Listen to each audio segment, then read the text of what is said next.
कुछ देर बाद नीतू कमरे में आई। साक्षी बिस्तर पर लेटी थी और मैंने उस पर एक कंबल डाल रखा था। मैं टकटकी बंधी साक्षी को देख रहा था। उसका पेट तेजी से सांस लेते हुए ऊपर नीचे हो रहा था और मैं इधर प्रार्थना कर रहा था कि मेरी बेटी चहकती हुई उठे ताकि मैं उसे प्यार कर सकूं।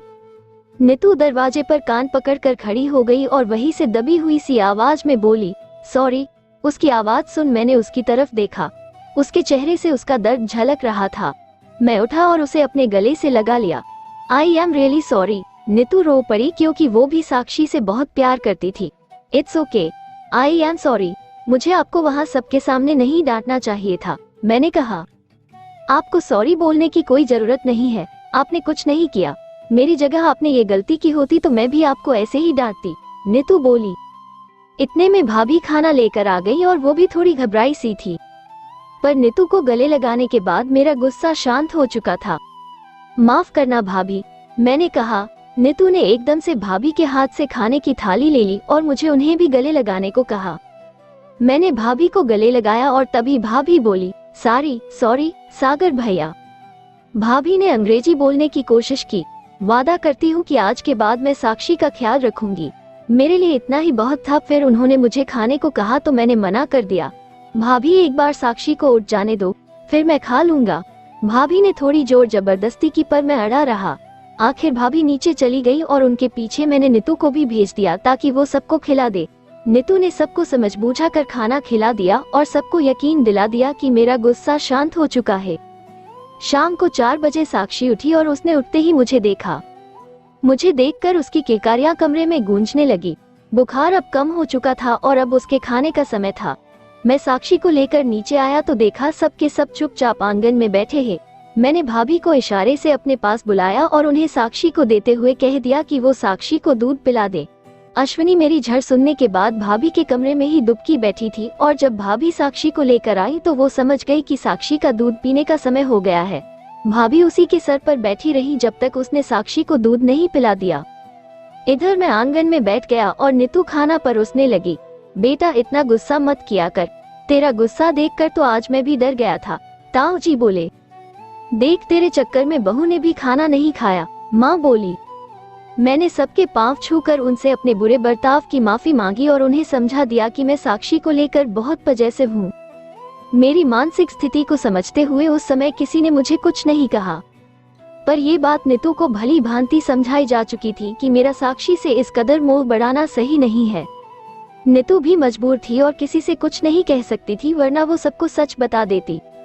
मैंने और नीतू ने खाना खाया और कुछ देर बाद भाभी साक्षी को लेकर वापस मेरे पास आ गई। साक्षी मेरी गोद में आकर मेरे सीने से चिपक गई।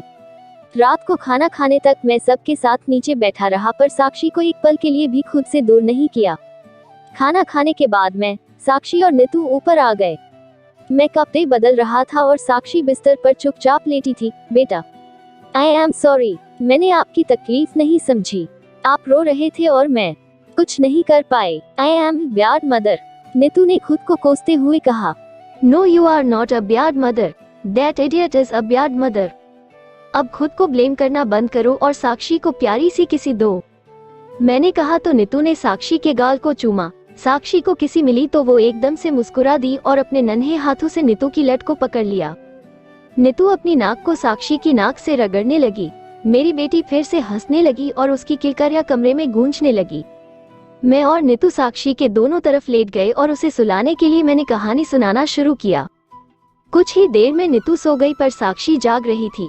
मैंने साक्षी को गोद में लिया और बेड पोस्ट का सहारा लेकर बैठ गया। आखिर कुछ देर बाद साक्षी को नींद आ गई, पर मैं जाता रहा और उसके प्यारे मुखड़े को देखता रहा। रात 3 बजे साक्षी ने रोना शुरू किया। उसका बुखार लौट आया था। मैंने फौरन साक्षी का बुखार देखा तो वो थोड़ा ज्यादा था। इधर नीतू ने फटाफट डॉक्टर को फोन मिलाया और उसे साक्षी का टेम्परेचर बताया। डॉक्टर ने बताया कि हमें क्या उपचार करना है। करीब घंटे भर बाद साक्षी शांत हुई और मेरी उंगली पकड़कर सो गई। कुछ देर बाद थकावट के कारण नीतू की भी आंख लग गई, पर मैं सुबह तक जागता रहा। सुबह जब 9 उठी तो मुझे जागते हुए पाया। आप सारी रात सोए नहीं, थोड़ा रेस्ट आकर लो वरना बीमार पड़ जाओगे और फिर साक्षी का ख्याल कैसे रखोगे, नीतू बोली तो मैं उसकी बात मानकर साक्षी से लिपट कर कुछ देर के लिए सो गया।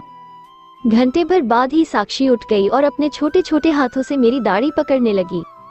उसके छोटे छोटे हाथों का एहसास पाते ही मैं उठ गया और उसे इस तरह हंसते हुए देख जान में जान आई। मैंने साक्षी का बुखार देखा तो वो अब नहीं था। मैंने चैन की सांस ली। इतने में नीतू आ गई और मेरी गर्दन पर किस करते हुए बोली, आपकी लाडली का बुखार अब उतर चुका है, अब उठो और अपनी ये दाढ़ी साफ करो। मुझे मेला शोना क्लीन शेवन चाहिए। ये पहली बार था कि नीतू ने मुझे शोना कहा हो। पहले तो मैं आपको दाढ़ी में अच्छा लगता था, अब अचानक से क्लीन शेवन क्यों? मैंने उठकर बैठते हुए पूछा। पहले इसलिए कहती थी ताकि आपको किस न कर पाऊं, पर अब तो जैसे आपको किसी करने के लिए जगह का अकाल पड़ने लगा है, नीतू ने हंसते हुए कहा। मैं फटाफट तैयार हुआ और मुझे क्लीन शेवन देख नीतू बहुत खुश हुई। क्या बात है, हम कहते तक गए कि दाढ़ी ना रख, पर सागर भैया ने एक ना सुनी और बहू ने एक बार क्या कहा, सारा जंगल छोड़ साफ दिया। गोपाल भैया बोले। ये सुनकर भाभी ने नीतू को प्यार से कंधा मारा और दोनों खी खी कर हंसने लगे। नाश्ता करके हम दोनों डॉक्टर के आ गए और उसने चेक करके बता दिया कि अब घबराने की कोई बात नहीं है। कुछ हिदायतें हमें दी गई जिसे अच्छी से समझकर हम घर लौट आए। दोपहर को खाने के बाद साक्षी मेरी गोद में सो गई और मैं मेल चेक करने लगा। तभी मैंने देखा कि कंपनी का जवाब आया था और उन्होंने हमें अगले महीने न्यूयॉर्क बुलाया है। नीतू ने वो मेल मुझसे पहले देख लिया था, पर मुझसे उसने कुछ कहा नहीं था। कुछ देर बाद जब नीतू ऊपर आई तो मैंने उससे बात की। बेबी, एक बात बताना, वो कोई रिवर्ट आया? ये सुनकर नीतू कुछ सोच में पड़ गई और वो कुछ जवाब देती उससे पहले ही मैं बोल पड़ा। मेरा बेबी मुझसे बात छिपा रहा है, मैंने तुतलाते हुए कहा तो नीतू मेरी तरफ देखने लगी। वो आप साक्षी को लेकर इतना परेशान तो मैंने इसलिए, नीतू ने घबराते हुए कहा।